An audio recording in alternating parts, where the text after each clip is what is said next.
ধরে কোথাবাড়ি, ফারাক্কা, শামশেরগঞ্জ, ধুলিয়ান সহ আমাদের রাজ্যের বিভিন্ন প্রান্তে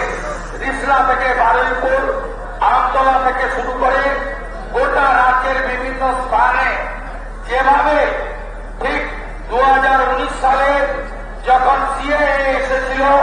তাকে এনআরসির নাম দিয়ে যে ভয়াবহতা এই রাজ্যে হয়েছিল,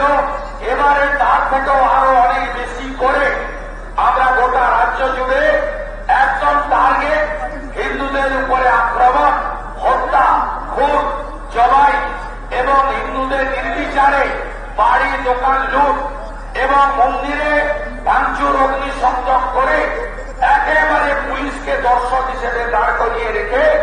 একটা তাণ্ডব গোটা রাজ্য জুড়ে আমরা লক্ষ্য করতে পারছি। এর কারণ হল মাননীয় মুখ্যমন্ত্রী, তিনি গত বিধানসভার বাজেট অধিবেশনের দিন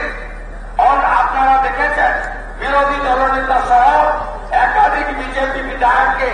বিধানসভার বাইরে পাঠিয়ে মুখ্যমন্ত্রী সেদিন বলেছিলেন যে আমি যদি এদের আন্দোলন করতে বলি বা ওরা যদি নামে মাঠে সামলাতে পারবেন